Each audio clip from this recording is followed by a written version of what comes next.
Moi, c'est Tadjidou Boris Junior, encadré de philosophie et étudiant à l'université Yaoundé 1. Nous sommes ici pour corriger les cours du baccalauréat session 2016.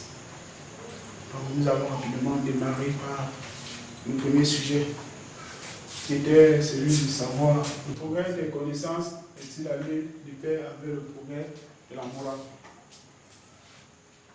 Bon, lorsque nous avons un sujet en face de nous comme celui-ci, ce qu'il faut s'attarder, c'est d'abord la primauté ou la définition des concepts clés. Et très généralement, les candidats se perdent beaucoup sur ces paradigmes-là. Généralement, quand on parle de progrès, bien avant le progrès, nous avons d'abord, il existait même déjà la chose. Mais pourquoi parler de progrès? Si on parle de progrès, c'est qu'on est quitté d'une phase à une autre. Si on s'attache au concept progrès de connaissance, bien évidemment, vous comprenez que dans le domaine de la connaissance, il y a eu une certaine évolution. Mais la question primordiale à se poser ici, c'est de savoir quelle évolution. Avant cette évolution, de quelle connaissance s'agissait-elle? On peut comprendre que bien avant, il y avait la connaissance spéculative, c'est-à-dire philosophie, théologie, philosophie et théologie. Si nous nous attardons par exemple sur ces deux concepts, on comprend que on rentre à l'époque médiévale, par exemple.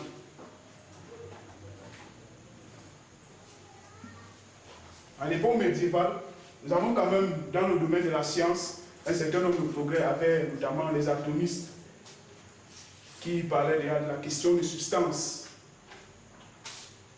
Et si nous rentrons encore sur l'époque post-médiévale, on assiste déjà au domaine de la connaissance moderne, avec notamment le père de la philosophie moderne, René Descartes. René Descartes, qui va poser les premiers jalons de la science moderne, ou bien de la connaissance, remettant en doute les enseignements de la scolastique reçus précédemment. Bon, le progrès des connaissances est-il allé de pair avec le progrès de la morale? Pourquoi parler de progrès de la morale? Existait-elle une morale? Bien évidemment, oui. Mais pourquoi parler de progrès moral? Tout simplement parce qu'à partir de l'époque moderne, on va poser également les premiers jalons de la modernité en ce qui concerne le domaine de la morale. Si on parle de modernité, c'est que bien avant, il y avait quand même une morale tant à l'Égypte ancienne que dans les communautés gréco-latines. Nous avons par exemple les premiers moralistes, notamment avec Emmanuel Kant,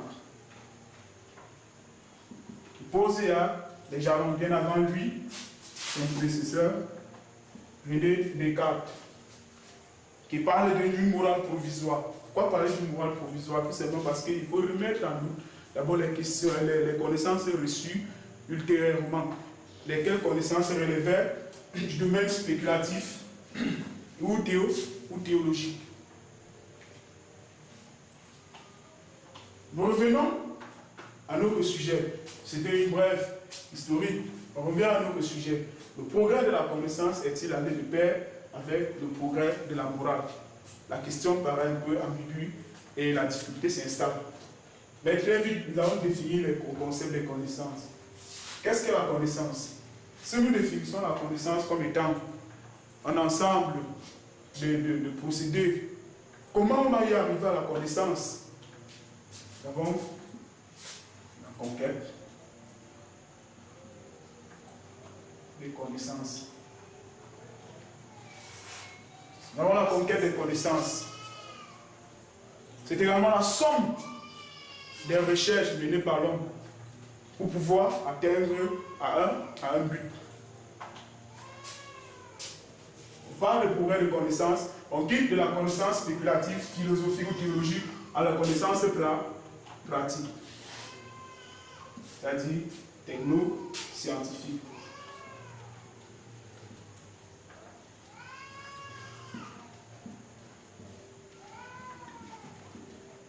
Techno-scientifique. À partir de là, l'homme doit rechercher les meilleures conditions de vie. On ne peut pas chercher les meilleures conditions de vie dans le domaine de la spéculation ou dans le domaine de la théologie. Nous avons notamment, avec le développement des premiers concepts scientifiques, tels les auteurs, tels les Giordano Bruno, qui posaient déjà les premières bases de l'évolution de la rotation terrestre. Ça, c'est déjà dans le domaine de la science. Nous avons également Galilée, avec la question de la rotation terrestre, mais qui fut persécuté par les membres de la communauté chrétienne, stipulant qu'ils allaient déjà à l'encontre des recommandations divines qui consistent à croire en l'absolu. Dieu est le fondement de toutes choses. On passe de l'époque galiléenne à l'époque cartésienne. On décide à la modernité. On passe déjà à la modernité. On pose les premiers jalons de la science et de la technique, avec notamment son ouvrage prodigieux, le discours de la méthode, qui développe les premières bases de la science moderne, en passant par ces mécanismes de développement de l'anatomie, de la mécanique et même de la philosophie proprement dite. Si nous nous attardons également sur le concept de est-il aller de pair, on comprend un peu ici que le sujet nous interpelle à deux principales choses. La première, c'est d'abord, qu'est-ce que le progrès de la connaissance? Pourquoi même parler du progrès de la connaissance? Si nous revenons sur la question du progrès de la connaissance, comme je le disais précédemment, c'est que, bien avant ce progrès, il y a d'abord une connaissance qui était théorique, c'est-à-dire philosophie, spéculative, philosophie ou théologique. À la connaissance pratique, c'est-à-dire le développement des sciences et le développement de la technique.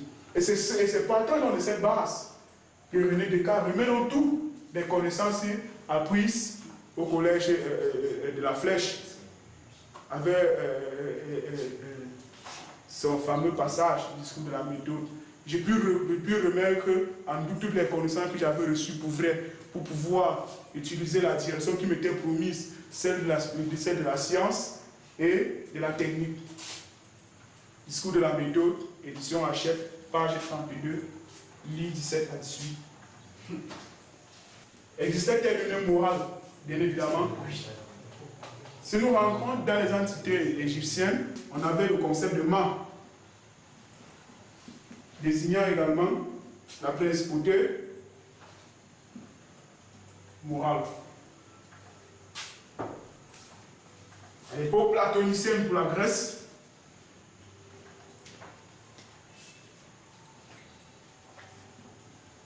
le développement des idées. Il faut toujours écrire idée avec anti. Avec le développement des idées. Bien avant Platon, l'époque socratique. Avec la moétique socratique.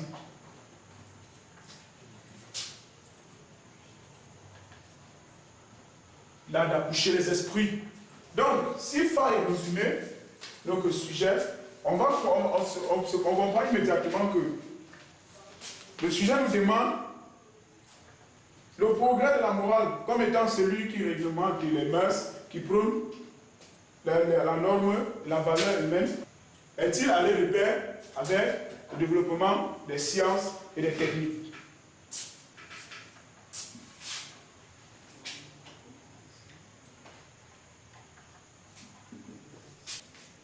Le développement des sciences et techniques rythme-t-il avec la morale?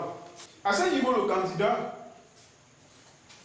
doit pouvoir spécifier les concepts pour pouvoir évoluer dans son développement. Donc, à l'introduction,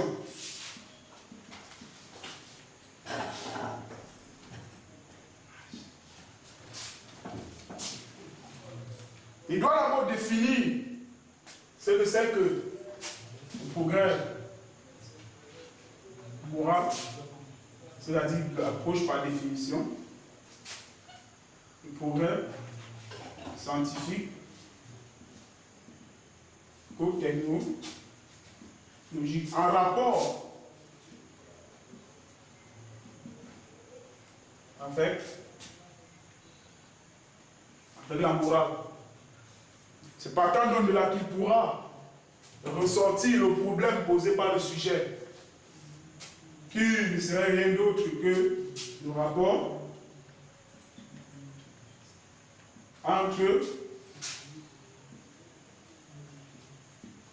le progrès des connaissances et le progrès de la... Le problème de la définition et de l'application de la morale au domaine des progrès des sciences et des connaissances se pose de façon criarde aujourd'hui, en raison de l'accélération des connaissances, tant théoriques que pratiques, et des conséquences de plus en plus déterminantes pour l'être humain et sa matière. C'est ainsi que se pose la question de savoir si la morale en tant que principe normatif de vie doit aller de pair avec les autres formes de connaissances. De cette interrogation découle le problème du rapport entre le progrès des connaissances et le progrès de la morale. Dès lors, de quoi parle-t-on lorsque nous parlons des progrès des connaissances, des progrès de la morale? La morale, le progrès de la morale et des sciences ne peuvent-elles pas faire symbiose dans le cadre de l'existence humaine? Voilà une brève introduction que je pouvais vous produire pour vous permettre d'avoir une bonne orientation précise. Le candidat devrait également remarquer qu'à l'introduction, c'est où il doit se battre pour pouvoir se donner à fond. Nous allons vous proposer les grands axes. S'il faut décrypter le sujet, le progrès des connaissances est-il allé de pair avec le progrès de la morale? Si nous enlevons l'interrogation, nous constatons que le progrès des sciences est allé de pair avec le progrès de la morale. En ce sens que, si nous entrons encore dans l'historique, comme je le disais précédemment, nous allons remarquer que la plupart des scientifiques étaient philosophes, moralistes, à l'instar d'Emmanuel Kant, qui, dans sa logique, dans ses prologomènes, proposait une connaissance spéculative en rapport à une connaissance pratique. Qu'est-ce qu'il faudrait des connaissances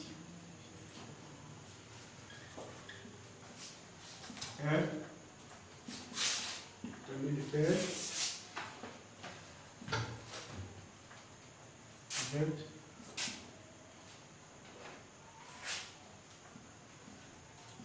avec la morale. Argument 1. Science, conscience. Science et conscience. Pourquoi parler de conscience? Le scientifique, lorsque il est au laboratoire, devrait mettre en primo, devrait prendre pour position la valeur humaine qui est une valeur intrinsèque afin de pouvoir mieux préserver l'humanité face aux différentes destructions. Nous avons par exemple la question de la science en rapport avec la conscience, notamment avec des auteurs comme François Rabelais, qui pensait déjà que science sans conscience n'est que ruine de l'âme. Il faut associer à la science une conscience morale pour la préservation de l'humanité. Nous avons également Emmanuel Kant, qui pensait déjà qu'il faut associer à la connaissance spéculative une connaissance pratique en rapport avec les principes généraux de la morale, pour pouvoir également préserver l'humanité, avec Emmanuel Kant. Pour le domaine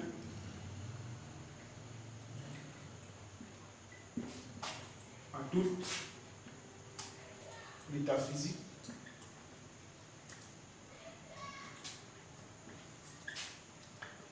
future. Pour le domaine à toute métaphysique future, tel est le titre de son ouvrage. Passons à une transition.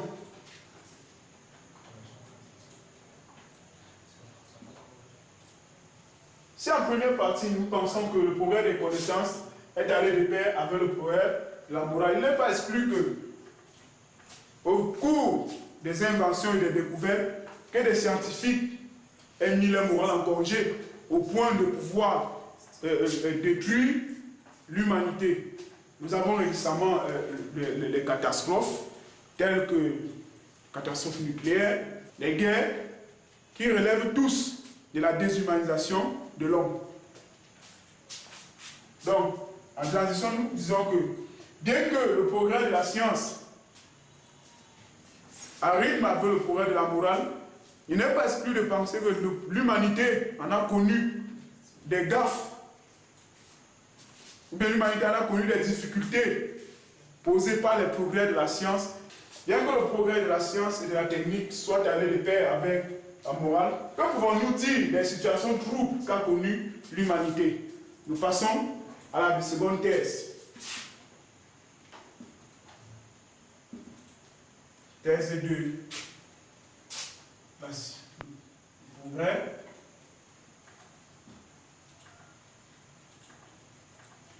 des sciences et techniques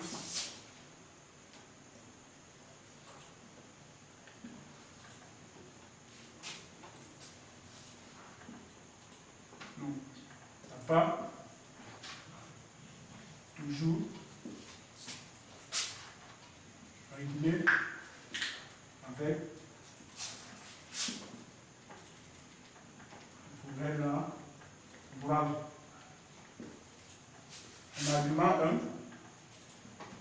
l'humanité souffre du fait des découvertes ou des progrès scientifico-technologiques. Nous avons la question.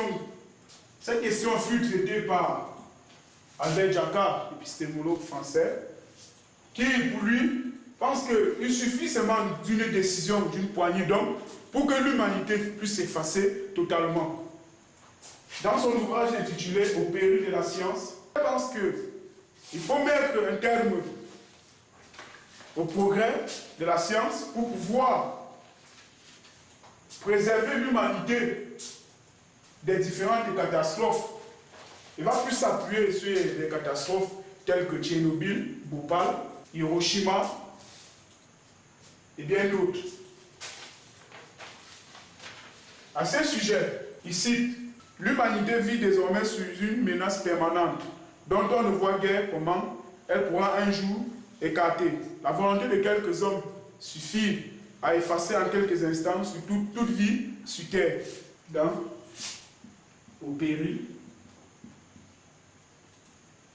de la science. C'est l'ouvrage dans lequel a été tirée la citation. En second argument, nous pensons que le progrès de la science a engendré la déraison des mœurs, notamment avec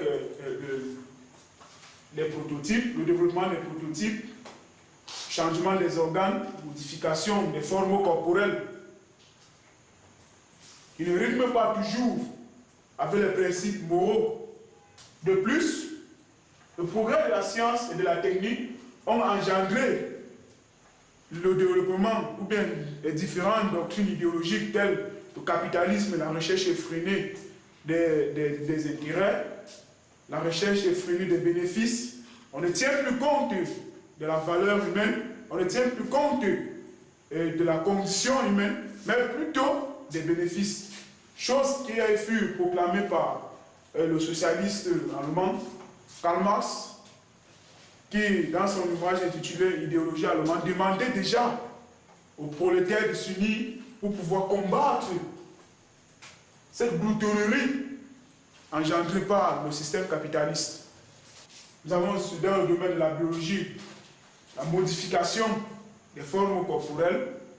Aujourd'hui, on peut refaire nos formes, on peut se décider un beau matin de refaire notre visage, de refaire nos reins, de refaire même nos narines. Nous avons par exemple le cas de Michael Jackson, qui fut diabolisé par le progrès de la science et de la technique. Donc, au ressort, nous avons traité le sujet en deux principales parties. La première partie consistait à développer l'idée selon laquelle le progrès des connaissances est allé de pair avec le progrès de la morale. Nous avons parlé de la question des sciences et des consciences. Il faut associer à la science une conscience pour la préservation de l'humanité entière. Nous avons pris par exemple le cas de François Rabelais dans sa fameuse citation « Science sans conscience n'est que ruine de l'âme ». Nous avons évoqué la question de la praticabilité dans les sciences. Il faut associer aux sciences spéculatives une science pratique en rapport avec la morale pour également préserver l'humanité. Nous avons transité en disant que bien que le progrès de la science et de la technique soient allés de pair avec le progrès de la morale, que pouvons-nous dire des situations troubles qu'a connu l'humanité? Le candidat à ce niveau devait rester très vigilant. Pourquoi très vigilant? Tout simplement parce que à chaque partie de son devoir, il devrait avoir l'esprit qu'il y a une transition. C'est la transition qui permet de comprendre qu'il quitte d'une étape à une autre. Il faut bien noter qu'un devoir sans transiter est vide de sens. Ce n'est que simple bavardage. À la terre, c'est que nous pensons que le progrès des sciences et des techniques n'a pas toujours rimé avec le progrès de la morale.